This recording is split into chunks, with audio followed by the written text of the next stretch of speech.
탐정의 눈으로 사건을 들여다봅니다. 탐정 손수호 변호사 어서 오세요. 네, 안녕하세요. 오늘 다룰 사건 마약 얘기라고요. 네, 마약왕 전 세계. 이 탐정 손수호 코너에서도 전에 한번 다룬 적이 있어요. 그러니까 세계 마약 유통 시장에서 빼놓을 수 없는 이름이 전 세계다. 한국인 3명을 살해한 혐의로 필리핀에 붙잡혀 있는 박광렬이란 사람이 바로 그 마약 세계에서 전 세계로 통하는 그 사람이다. 네. 여기까지는 우리가 전해드린 적이 있어요. 그게 벌써 3년 지났더라고요. 아, 그래요? 네, 2020년 11월에 예. 박광렬 사탕수수밭 살인사건의 전말이라는 제목으로 일명 전 세계로 불리는 마약왕 박광렬 이야기를 다룬 적이 있습니다. 네. 그런데 바로 그 박광렬이 다시 또 주목받고 있어요. 며칠 전에 JTBC 인터뷰에 나오면서부터예요. 그렇습니다. 네, 감옥에 있는 박광렬 인터뷰가 방송된 건데요. 네. 몇 가지 새로운 내용으로 큰 관심을 불러일으켰습니다.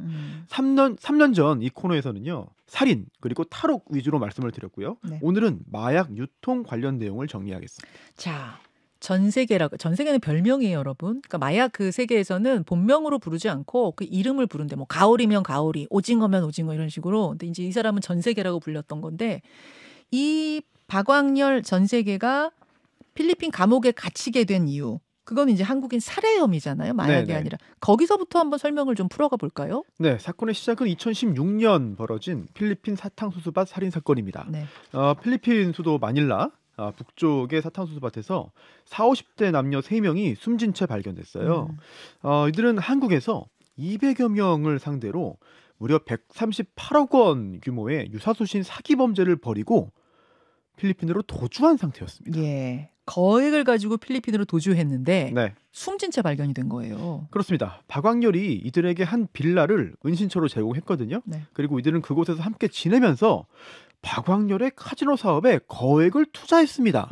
범죄 수익을 가지고 있었으니까요. 그렇죠. 그런데 박광렬은요, 이러한 투자 수익을 나눠주지 않으려고 김춘수라는 사람과 함께 이들을 납치해서 사탕수수밭에서 살해한 거죠. 네. 근데 범인은 곧바로 밝혀졌어요. 네, 현장에서 지문도 발견됐고요. 범행 후에 한국으로 돌아온 김춘수가 먼저 잡혔습니다. 그리고 이어서 박광렬도요, 마닐라의 한 콘도에서 체포되면서 사건의 진상이 드러났는데 네. 하지만 한국 인도 절차가 진행되는 도중에 필리핀 이민국 외국인 보호소에 구금되어 있던 박광렬이 도주했습니다. 네, 그때 도주 방법이 확인되지 않았던 네. 게 기억이 나요. 그렇습니다. 네. 경찰이나 공무원을 매수해서 도주했을 것으로 추정을 하고 있지만 정확히 밝혀지지 않았거든요. 그렇죠, 그렇죠. 그 후에 2달 만에 필리핀 북부의 한 아파트에서 다시 붙잡혔어요. 네. 그런데 이때 다량의 마약을 소지하고 있었습니다. 처음으로 박광렬이 마약 사건과 관련된 혐의를 받게 된 겁니다. 근데 그때도 또 도주했잖아요. 근데 이 두 번째 도주는 첫 번째보다 더 황당합니다. 한번 들어보시죠. 법원에서 재판을 받았습니다. 그리고 구속돼 있었기 때문에 구치소로 돌아가야 되잖아요. 네. 그 돌아가는 길에 박광렬의 현지인 여자친구가 이 호송 경찰들에게 이렇게 말을 해요. 식사 대접 좀 해주겠다. 밥 먹자.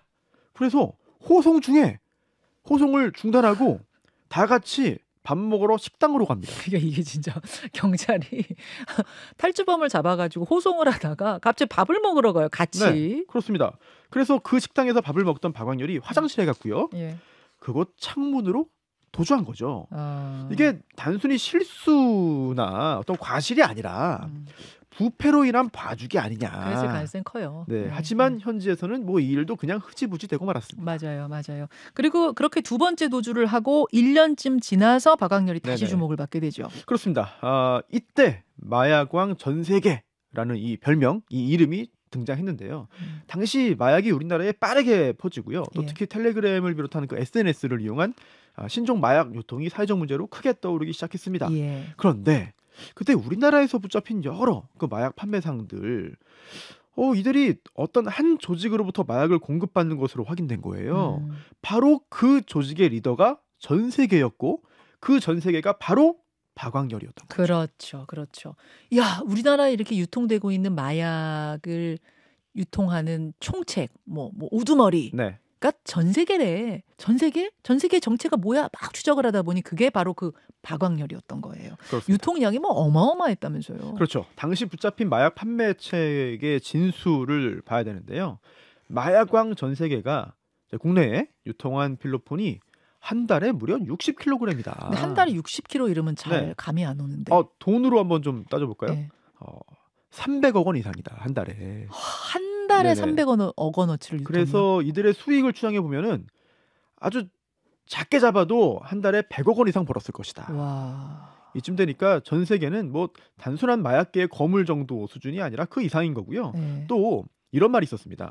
전 세계를 모르면 우리나라에서 이제 마약 근처에서 일한 사람이 아니다. 이런 말이 있을 정도였습니다. 그러니까 우리나라 마약의 시작과 끝은 전 세계다 할 정도였어요. 이 전 세계 나왔습니다, 여러분. 근데 네. 아까 박광렬은 사탕수수밭 살인 사건의 박광렬은 두 번째 도주를 한 상태잖아요. 네네. 그럼 이제 어떻게 됐어요? 아, 다시 붙잡혔잖아요. 마약왕 전 세계가 박광렬이라는 보도가 나오면서 기억 속에서 이제 사라졌던 잊혀졌던 사탕수수밭 살인 사건이 다시 주목을 받게 됐고 네. 박광렬의 사진, 그러니까 네. 얼굴 사진 그리고 인적 사항이 우리나라뿐만 아니라 필리핀 언론에도 연일 보도가 됐습니다. 그래서 제보가 들어왔고요. 그로부터 얼마 지나지 않아서 필리핀 라구나에서 예. 세 번째로 체포됐습니다. 그게 2020년 10월이고 저희가 첫 번째로 이 코너에서 말씀드린 게 2020년 11월이었던 거죠. 이제 좀 정리가 됩니다. 두 번째 도주를 필리핀에서 했는데 우리나라에서 이제 전 세계가 박광렬이래. 이게 알려지기 시작하면서 다시 양국에서 주목을 받으면서 결국 잡힌 겁니다. 저희가 지금 유튜브와 레인보우로 그 체포되고 있는 장면 보여드리고 있어요. 저렇게 생겼군요. 네, 체포됐어요. 그래서 필리핀 감옥으로 간 거예요. 네, 그렇습니다. 예. 3명이나 살해했고 또 2번이나 탈옥했고 또 엄청난 양의 마약까지 유통했으니까 필리핀에서도 특별관리 대상이었거든요. 예. 체포 직후부터 수도권의 경찰 특수부서에 구금됐고요. 또 매수를 통한 도주 가능성도 차단했습니다. 그 후에 필리핀에서 좀 이례적으로 재판이 빠르게 진행됐어요. 얼마나 빠르게요? 필리핀에서는 형사재판인데도 1심에만 10년 걸리는 경우도 있거든요. 그래요. 그런데 박광렬은 1년 6개월 만인 작년 5월에 대법원에서 다량 살인 이런 등의 범죄로 유죄 판결이 확정됐습니다. 살인으로 유죄 판결. 네네네. 형량은 얼마나 받았습니까? 형량이요. 단기 57년 4개월, 장기 60년 징역형이 선고됐습니다. 60년형이면 중형이 선고가 네네. 된 거네요. 네네, 그렇습니다. 그러니까 국내로 송환해야 된다 이런 움직임도 있었는데 네. 징역 60년이면 굳이 데려올 필요가 없다 이런 얘기도 있고 막 그랬죠. 네, 필리핀에서 형이 확정됐기 때문에 그 형기를 다 채우기 전까지는 국내 송환은 쉽지 않은 상황인데요. 그런데 중요한 게 있습니다. 60년이라는 긴 세월 동안 설령 교도소에 갇혀 있는다 하더라도 예. 이 박광렬이 죄값을 제대로 치를 것까지는 않아요. 왜요? 바로 돈 때문인데요. 필리핀 교도소에서는 돈이 있으면 편합니다. 돈만 내면 개인실을 사용할 수 있고요. 교도소에서요? 네, 휴대폰도 자유롭게 사용할 수 있고 심지어 테니스를 즐기면서 VIP 대접을 받을 수 있습니다. 그러니까 거주지가 감옥인데 교도소인데도 그렇게 호화 생활이 가능하다는 거예요? 그렇죠. 그리고 더 큰 문제가 있어요. 이게 뭐냐면 감옥에 있으면서 계속해서 지금도 한국으로 마약을 팔고 있습니다. 바로 요점입니다. 요점 때문에 우리가 이번에 다시 이 박광렬 이야기를 꺼내게 된 건데 핸드폰도 사용할 수 있고 테니스 칠 수 있고 이게 합법적인 게 아니라 그러니까 불법적으로 돈을 먹여서 이런 일을 할 수 있다는 거잖아요. 필리핀 그렇죠. 감옥에서는. 네, 그렇습니다. 그러면서 텔레그램을 이용한 마약 판매까지 했다는 겁니까? 그렇습니다. 이번 보도를 보면요. 올해 7월에도 박광렬이 텔레그램을 사용해서 우리나라에 마약을 보냈고요. 또 이 사실을 알게 된 취재진이 교도소에서 마약 거래한다는 뉴스를 봤다. 이런 내용의 메시지를 박광렬에게 보냈더니 박광렬이 감사하다는 답을 보내왔어요. 뭐가 감사하다는 거죠? 네. 어쨌든 옥중 마약 판매는 공공연한 사실이 된 거네요. 그렇습니다. 그리고 이번 인터뷰에서요. 한국에 전화 한 통이면 내일 모레 마약이 어디로 들어가고 어디로 나오는지 나는 다 알 수 있다. 이런 말을 했고요. 이런 걸 보면은 여전히 마약 사업에 깊이 개입하고 있음을 이제 과시한 거로 해석할 수 있죠. 그러면서 검사 이야기를 보탰습니다. 맞습니다. 예. 내가 입을 열면 한국 검사부터 옷 벗는 놈들 많을 것이다라고 주장을 했는데요. 물론 이런 범죄자의 허황된 거짓말, 과시일 수도 있겠습니다만 국내 로비를 떠올리게 만드는 이야기까지 슬쩍 내비친 겁니다. 어떤 목적인지 모르겠어요. 그래서 필리핀에 징역 60년형이니까 그냥 두자가 아니라 이렇게 되면 우리도 뭔가 조치를 해야 되는 거 아니야? 라는 얘기가 나오기 시작했죠. 그래서 한국으로 데려와서 우리가 처벌해야 되는 거 아니냐라는 목소리가 다시 이제 높아지고 있는데 하지만 말씀드렸듯이 필리핀에서 징역 60년이 확정됐잖아요. 장기 60년. 그래서 그 수감 생활 끝나야 데려올 수 있습니다. 하지만 한편으로는요. 다른 견해도 있어요. 우리나라 마약 범죄와 지금 현재 관련되어 있는 거기 때문에 송환 시도 해볼 만하다.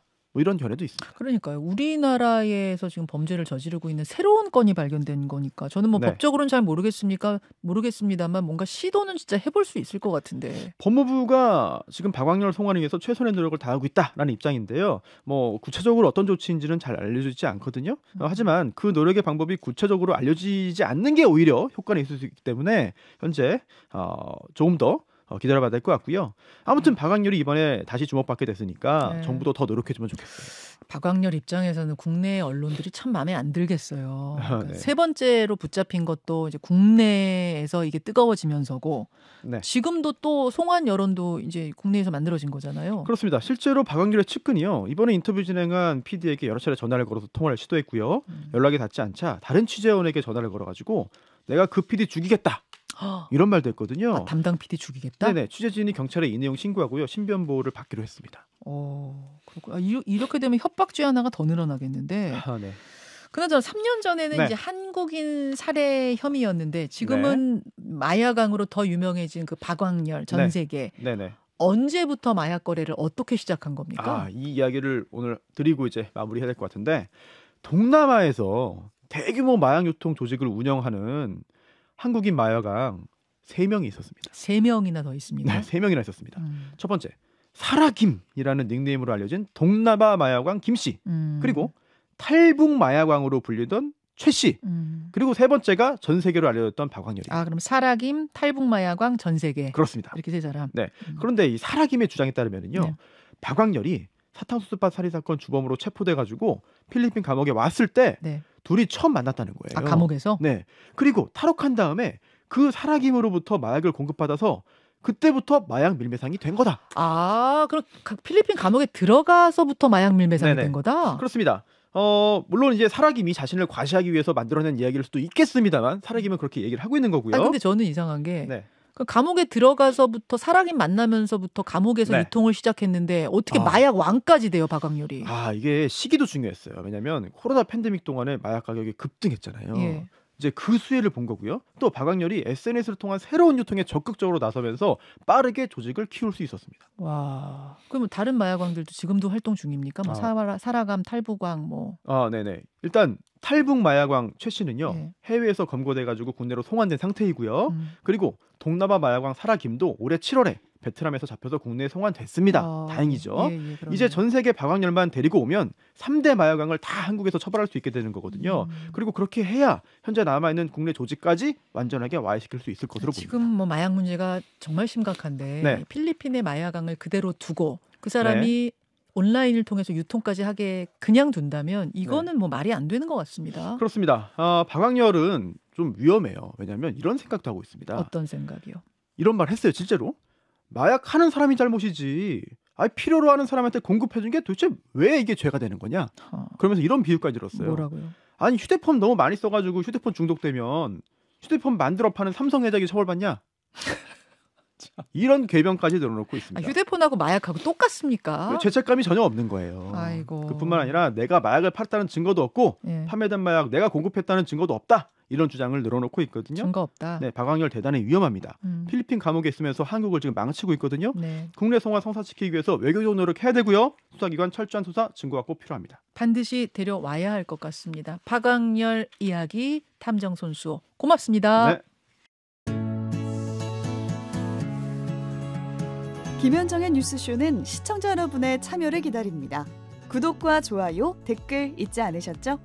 알림 설정을 해두시면 평일 아침 7시 20분 실시간 라이브도 참여하실 수 있습니다.